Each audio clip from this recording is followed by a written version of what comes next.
அனைவருக்கும் அன்பான வணக்கம்.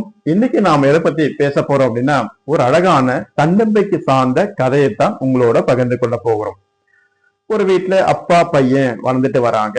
அவனுக்கு அம்மா கிடையாது, இடையில தவறிட்டாங்க. ஆனா அப்பா கண்ணும் கருத்துமா அந்த பையனை வளர்த்துட்டு வராரு.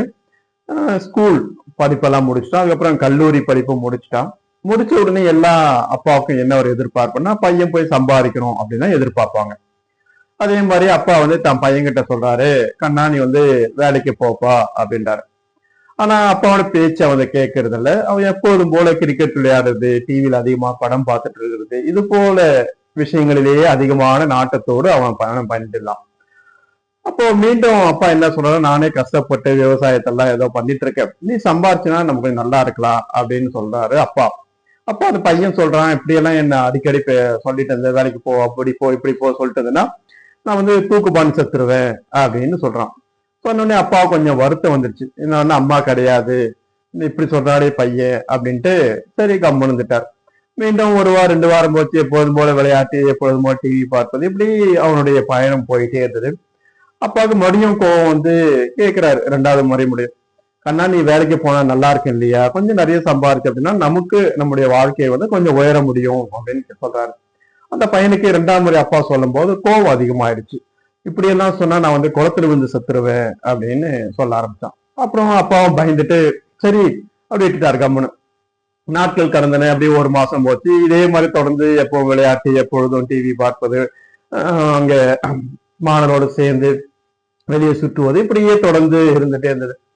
மறுபடியும் கோவப்பட்டு அப்பா பையன்கிட்ட போய் கேட்கிறாரு, என்னடா இப்பயாவது வேலைக்கு போகலாம், தொடர் கல்லூரி வாழ்க்கைலாம் முடிச்சு இத்தனை மாசம் ஆயிடுச்சு, இன்னும் இப்படியே இருந்தா எப்படி அப்படின்ட்டு ரொம்ப கோவம் கடைசி என்ன சொல்றான், நீ இப்படி எல்லாம் சொன்னா தூக்கு மாத்திரை வாங்கி சாப்பிட்டுருவேன் அப்படின்றான். அப்பாவுக்கு இப்ப கோவம் வந்துருச்சு. முதல் முறையா சொல்லும் போது கணத்துல சத்துருவான், 2ஆம் முறை சொல்லும் போது தூக்குமான்னு சத்துருவான், இப்போ 3ஆம் முறை கேட்கும் போது நான் தூக்கு மாத்திரை வாங்கி சாப்பிட்டுருவேன் அப்படின்றான். அப்போ அப்பா ஒரு வார்த்தை சொல்றாரு, கண்ணா நான் ஒவ்வொரு தடையும் வேலைக்கு போன்னு சொல்கின்ற போதெல்லாம் உனக்கு எண்ணம் எப்படி தோன்றியது, எதிர்மறையாக தோன்றியது. அதாவது சாவதற்காக வழிகளை மட்டுமே தேடிக்கொண்டிருந்தாய். கிணற்றில் விழுவது, தூக்கு மாட்டிக்கொள்வது, மருந்து மாத்திரைகளை சாப்பிடுவது, இது போன்ற எண்ணத்திலே இருந்தால் உனக்கு பாசிட்டிவாக ஒரு எண்ணம் கூட வரவில்லையா? அதாவது வாழ்வதற்கான ஒரு இடம் கூட இல்லையா?